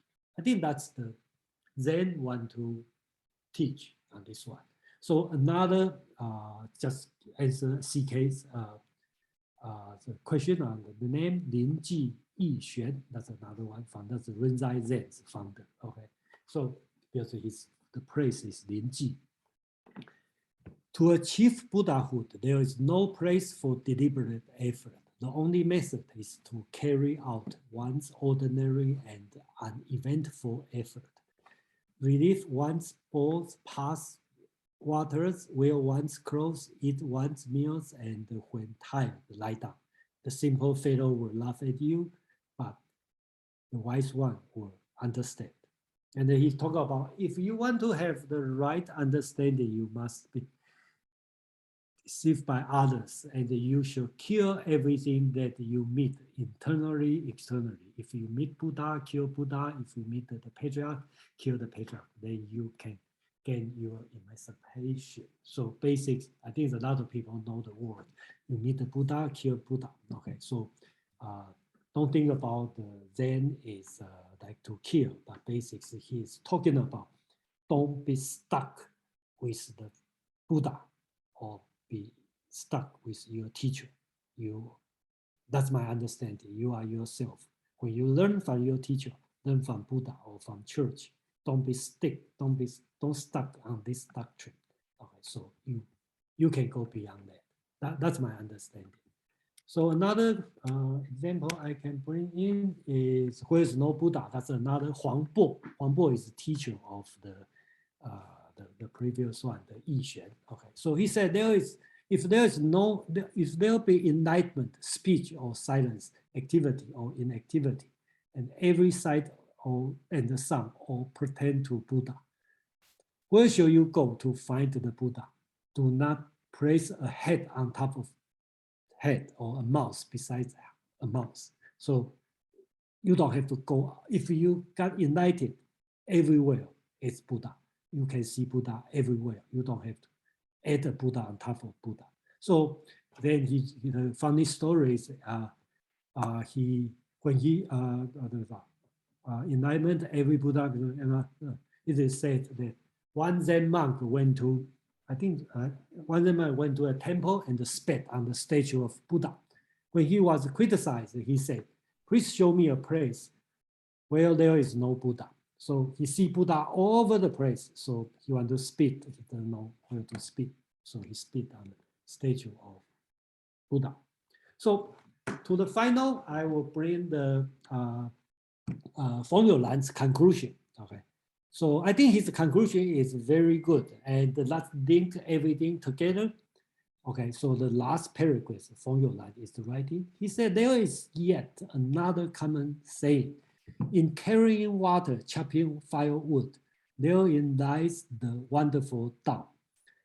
One may ask, if this is so, does not the wonderful Tao also lie in serving one's family and the state? If we were to draw the logical conclusion from Zen doctrine that we have been analyzed about, we shall be forced to answer yes. The Zen master themselves, however, did not give this logical answer. It was answered for the neo-Confucianists, who are the subject of our next several chapters. Okay, so he linked okay, which I think is a very interesting subject.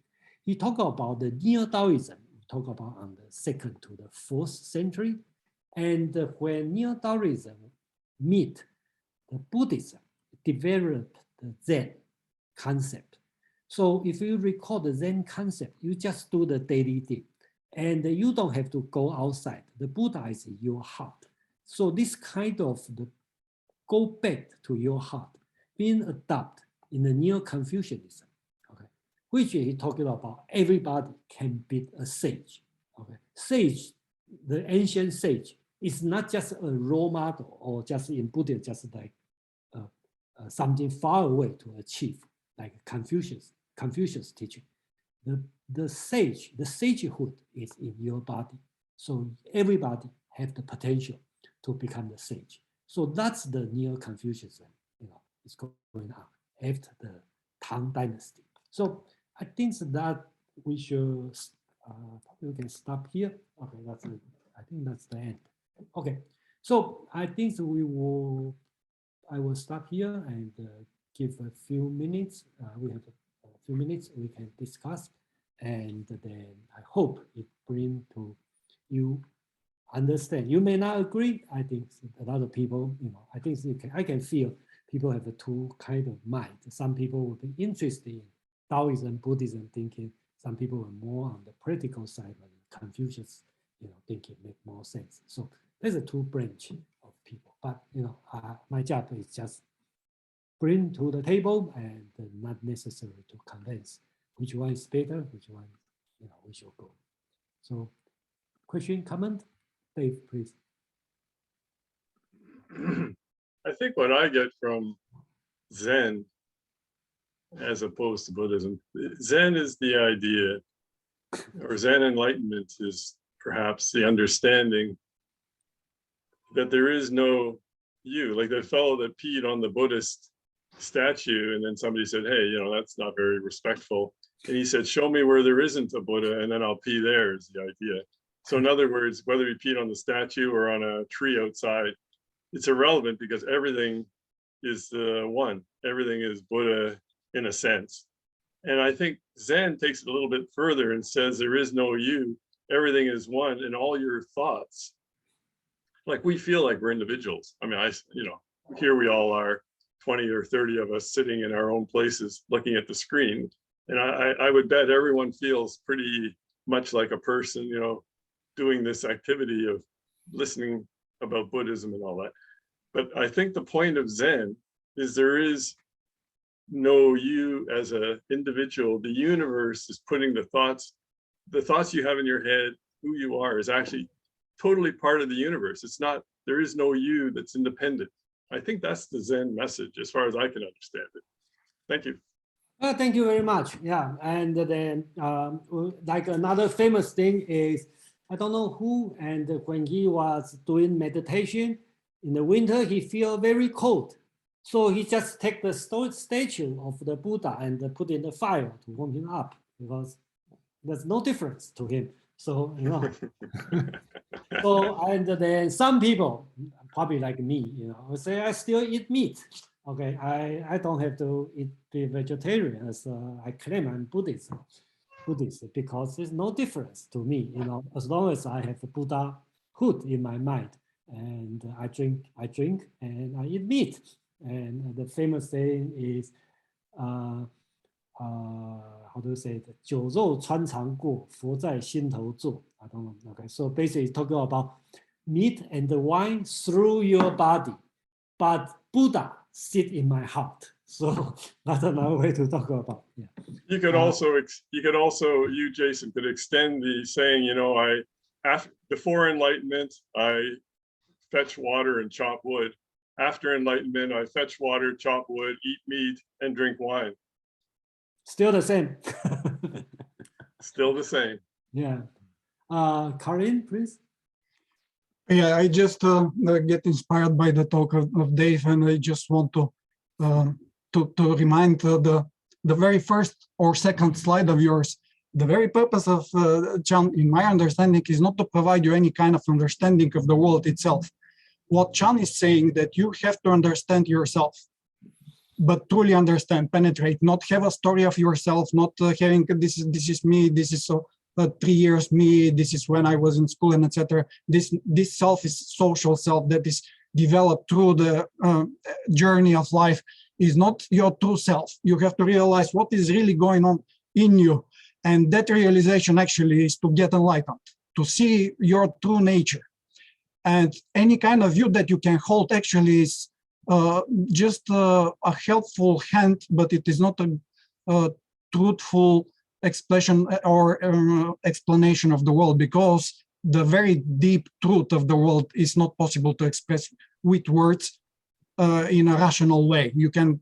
This is why Zen very much relied on art to express its truths, art like poems, like calligraphy or whatever, because it is not rational. It is beyond. Rational mind has some limitations.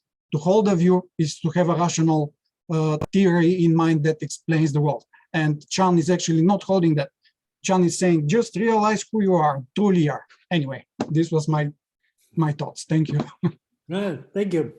Yeah, James, please. Yeah, a couple of the last koans you put up there really were moving, I thought. The one about the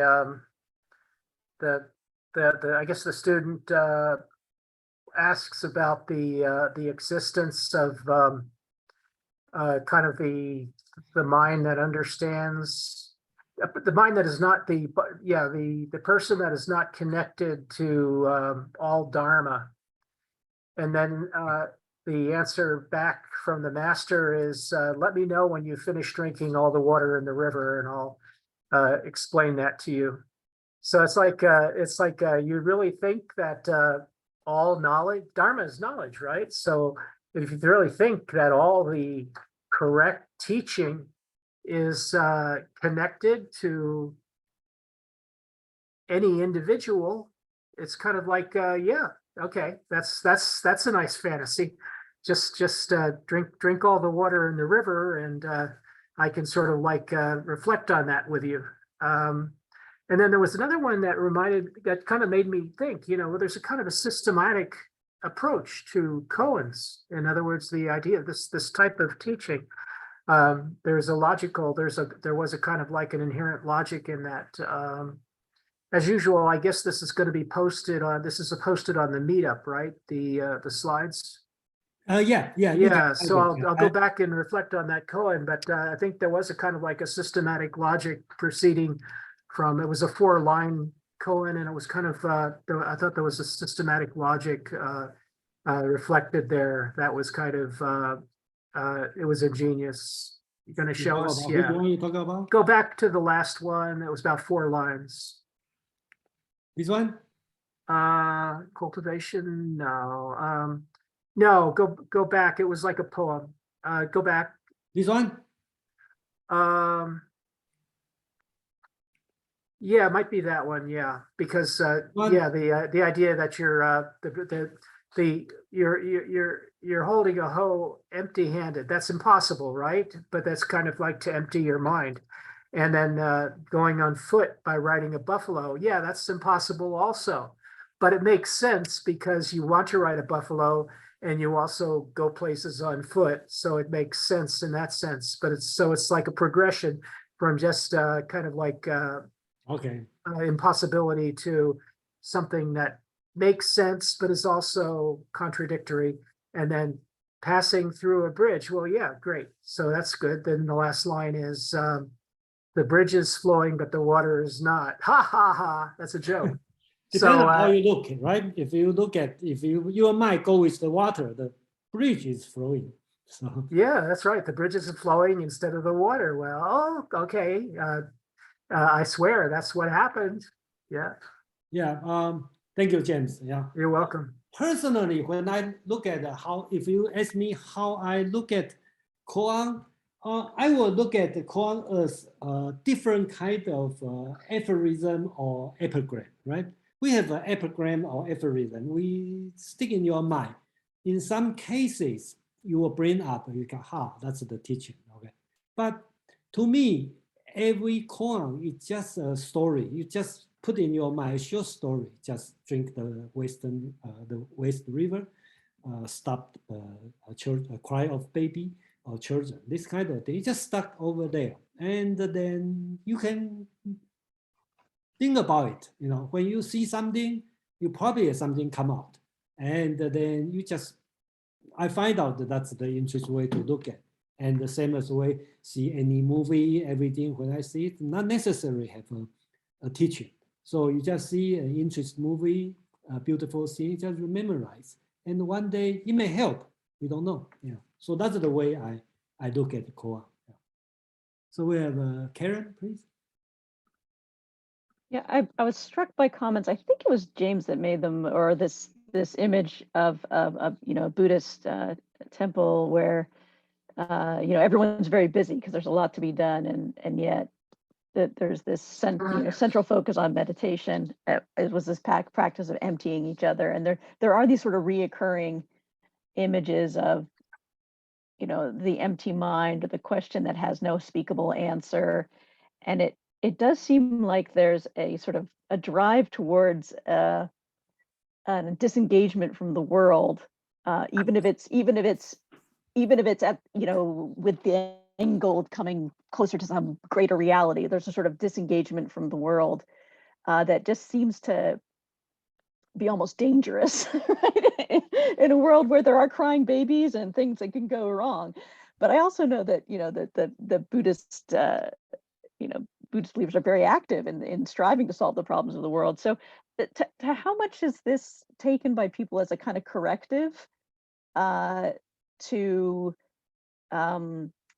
you know, because you can think of, if you're not focused on the natural, if you're not focused on sort of the day-to-day, you can get caught up in all kinds of political intrigues, all kinds of cycles of desire for more, all kinds of egotistical nasal gazing and focus on, you know, your position in the world and your striving for things. So you could think of this as a kind of corrective to these common human ailments of becoming too focused on our own individual position in the world. Or how much is this considered really as a positive agenda towards emptiness? Like, we really are, you know, that there's a real, you know, positive way forward here. So actually, it's not really detachment and also not attached to the world. So actually, Yeah, remember dualist, on right? Feng Can, the point is talking about a for and against, big and small, in and out. That's all wrong. You cannot have this mind. You have to stay between. So basically, it's the concept of, if you do it in the Greek word, that's apoche, right? Suspension of judgment. So apoche, I think that's a Greek word called apoche. Okay, so that means you. So it's apoche. Apoche, right? Epoche, yeah. Yeah, epoche, right? Okay, with a K in Greek. Yeah. Yeah. Okay, yeah. So that means the suspension of judgment. So remember on the Seng Can, the one on the third Patriarch. Okay, so if you look at that's why I like this one a lot, and I think he's talking about, right, if we being and not being, they are the same, right? So the previous one is talk about the mind's disease, be neither for nor against, right? And then you should be, you know, love or hate. You should avoid all this kind of thinking, because remember last time the Nagarjuna, he talking about the tetralemma, right? Tetralemma, okay? A, not A. It could be neither A nor not A. Could be both A and not A. You should keep this one open. In another way, in the Western world, Western philosophy point of view, you have thesis, you have antithesis, but you don't necessarily to have synthesis, right? You just keep this one open. Okay, that's, you know, you can go another level to let these two opposite play. I think that's the attitude. At least that's my understanding of Zen teaching in this way. You know, that's just me, you know, and you don't have to agree, but to this moment, I think this way. So, CK, please. Yeah, no, not trying to be a wet blanket, but I could see why towards the end of the Tang Dynasty, there is a movement to destroy Buddhism. Because actually the beginning. Yeah, maybe perhaps the beginning, yes. Yeah, beginning, because if you have whole sections of society engaging in these koans and intellectual sophistry and mind games, I mean, it's not productive. CK, I think you steal my talk, for the next few sessions because yeah, I know. That's what we are going to talk about, but it's not about Zen Buddhism. I don't think Zen Buddhism, the Han Yu, I think you are talking about. Yes. He is a new movement. He want to restore the Confucianism, okay? Because he see the different, two reasons. One is he see this, but he's not talking about Zen Buddhism. I believe he probably not interested in that. But he's talking about the Mahayana Buddhism, the monk, because get more and more monk on that. So that's one thing. Second thing is the writing style, okay? Because he want to recover to the ancient writing, not the so-called Zen Dynasty's writing, which become beautiful and difficult to understand. Even he feel difficult to understand. Of course, I feel also even more difficult to understand. So that's the thing he want to do. But I also pay attention on his writing.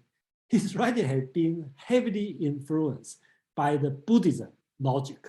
So he started to use the word reasoning, because this kind of concept being used. So that's a very interesting part. We can talk about it. Yeah, but I can see why there's a movement to do that. Firstly, it's even after listening for about 2 hours, I think I need more than a glass of whiskey. It's intellectually very challenging, and I think most people would have other better things to do than to do this koan and non-koan stuff. It's for a lot of people a waste of time, isn't it? Not a waste, but most people won't be interested. Yeah. Well, as poetry, I think it's pretty good, and as a kind of like a kind of an alternative to Western religion, or like monotheism, I think it's fine. It gives a lot of people inspiration. I've met people, I mean, for better or worse, you meet people that say, "Well, I'm Buddhist," and they're Buddhist in a very religious way. It's kind of captured them. It's their identity, and if it's something that can capture the mind, and it's not all Zen Buddhism. I think they're probably talking about Theravada or something like that. But this kind of like Buddhist movement is become very popular in the United States through those books, Watts and Suzuki and so forth. And there was even a Heideggerian scholar that's back in Japan that's written a book on Buddhism. That's back in Japan now. That in order to further his Buddhist, his Zen studies. So it is a popular intellectual and religious pursuit, regardless of, and it's a great alternative, I think, to some aspects of Western religion. So that's okay. I almost can tell, here, I probably can tell who is. But to CK's point, I think it's fine to be a Sunday Buddhist, but if everyone was 7-day-a-week Buddhist, CK would be right. The place would fall apart, and nobody would be focusing on the physical, engineering of bridges and all the rest. We'd all be, enjoying some sort of solipsistic enlightenment. So I think that's CK's point, and I think Buddhists could only be a minority. If they're a majority of the society, not a lot would get done, or at least not as much as is currently done. So I think that's CK's point. And most of them, I mean, at least in the Zen school, they have to be intellectual geniuses, right? To engage in this kind of. Yeah, and you take those intellectual geniuses and they spend their time staring at rocks, and you think, well, how, you know, how's that going to feed everyone? Oh, my friends, I want to interfere so because I get. Okay, Sorry. let Karim have a final word. Okay, so I just thank you, everyone. Okay, so Karim, please. Don't freak out, I Jason. just- We're gonna keep coming. I just get I try to. one thing. Hold I on, know. let Karim say. Okay, Karim, Sorry. please. Uh, Karim, yeah, please. I just wanted to say that you guys are having a wrong impression. Definitely, there are some schools in Buddhism that very much underline, especially Japanese Buddhism, they are very disciplined. Buddhism is not cutting off your ties with the world. Just consider Zen is having a huge influence in medieval Japan, in a huge amount of, in a huge range of the society. The samurais, the practice of martial arts, the art and the poems I have mentioned earlier. So in any sense, this is not getting away from the world or escaping from the world. This is just the opposite direction. But you, the emphasis here is you have to understand yourself. Whatever you are doing it, you understand who you are, who is doing this. And this is the biggest challenge here. And all the tools that have been talked about, like koans, meditation, and etc., all these are just tools for you to help you understand. But if you think that this is the practice of Buddhism, you are getting in a wrong path, and according to the Buddha himself. Although he said that in order to achieve such kind of understanding, the everyday life will be a really huge obstacle for most of us because of the amount of events we have to deal with. So best is to be a monk, because then you're more concentrated. But this has no at all a statement about the Buddhism itself. It is not telling you that you have to cut all your ties with the world. No, it is you have to understand the world, really, the very nature of the universe. So this is why I was so passionate to try to correct, if I can, the understanding that Buddhism is promoting this kind of attitude. This is the wrong one. Anyway, thank you for the patience of listening to me. Yeah, thank you. Okay, so remember, I know it will be controversial. Even myself, I claim myself, I like Zen Buddhism, and some of my friends criticize me.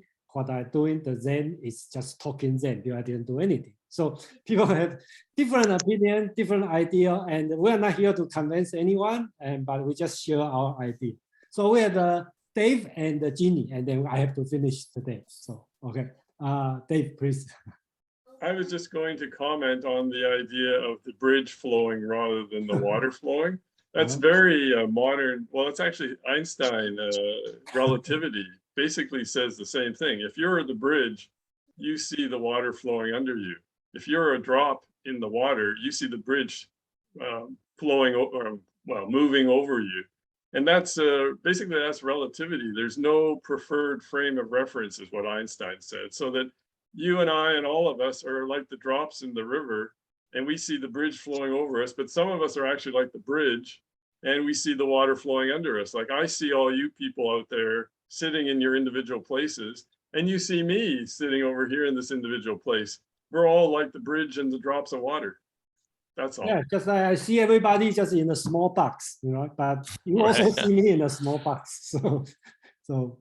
So everybody feel like you are the boss. You are talking to a group of people. So, Ginny, please. Okay, you have a final word. Also, if we lived in the Buddhist sort of existence, looking at a wall and looking at flowers all day, we would not have the capability to have a Zooming experience that we're having right now.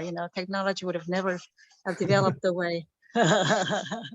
Okay, at least we thank you everybody to spend 2 hours doing some non-productive work, and then we go back to work, go back to your last koan party, and then next week watch the movie and let's talk about Xuanzang. And we're not going to talk about Zen Buddhism because Xuanzang is not Zen. Okay, he's just a Buddhist, and he is a great translator, great traveler, and I would say great diplomat. Okay, he did a lot of great work and great. He's my role model because I'm the foreign student come from Taiwan, come to America. The same thing. He's from China, go to India, learn the new language, and then he being successful on both sides. I think that's my role model, and then so I like to introduce him and also the Tang Dynasty. So see you next week. And Thank you, Jason. Thank you so Thank much. you, Great Jason. session. Thank Yeah, you. thanks, Jason. Thanks, Jason. all right, thank you. Thank you.